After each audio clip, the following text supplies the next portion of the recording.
Sir. ஆனா இங்க எல்லாருமே பார்க்குறப்ப எல்லாருக்கும் புடிச்ச ஒரு நெறைய நல்ல ஆக்டர்லாம் இருக்காங்க. நெறைய பேருக்கு போய் ஒரு பத்திரிக்கை வச்சிருக்கு. எல்லாருக்கும் வந்து காசு எதிர்பார்த்து கண்டிப்பா போய் பத்திரிக்கை வைக்கல. ஒரு அன்போட தான் வச்சிருக்காரு. ஆனா இப்ப நீங்க சொன்ன மாரி தான். அதே பாயிண்ட்க்கு வரேன். ஒரு பெரிய செலிபிரிட்டி இன்னும் பெரிய ஆட்கள் அப்படின்றப்போ அவங்களால ஒரு தேவை இருக்கும். கண்டிப்பா அதுக்காக நம்ம போவோம். இவரால எந்த தேவையும் இல்ல அப்படின்றதுனால இவங்க போகாம இந்த சினிமா வட்டாரத்துக்குள்ள அப்படி இருக்கோ சார்? இல்ல. இந்த மாரி சின்ன சின்ன நடிகர்கள்லாம் பெரிய நடிகர்கள் மதிக்கிறதே கிடையாது. எந்த காலத்திலுமே இந்த மாரி சின்ன நடிகர்களுடைய குடும்ப விழாக்களுக்கு பெரிய நடிகர்கள் வந்ததா சரித்திரமே கிடையாது. எம்ஜிஆர் மாரி ஒரு ஒரு மாமனிதரை நீங்க பார்க்கவே முடியாது. அவரெல்லாம் பார்த்தீங்கன்னா, எளிய மனிதர்கள் வீட்டு கல்யாணத்துக்கு சீஃப் மினிஸ்டரா இருக்கும்போது கூட பார்த்தீங்கன்னா, பல கல்யாணங்கள் அட்டெண்ட் பண்ணியிருக்காரு. பல பேருக்கு உதவி செஞ்சிருக்காரு. அவர் வந்து பெரிய பணக்கார வீட்டு கல்யாணத்துக்கு மட்டும் போனதில்ல. எளிய மனிதர் கல்யாணத்துக்கு தேடி தேடி போய் வந்து எம்ஜிஆர் வந்து அட்டன் பண்ணியிருக்காரு.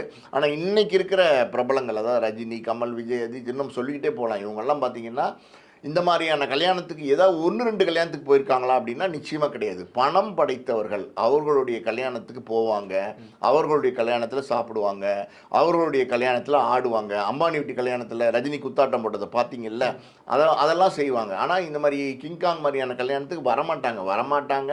அவங்க வருவாங்கன்னு நம்ம எதிர்பார்க்கறதே தப்பு. ஆனால் கிங்காங் வந்து இவங்கெல்லாம் வந்தால் நல்லா இருக்கும்னு ஆசைப்பட்டு அந்த கல்யாணத்து பத்திரிகையை கொடுத்தாரு.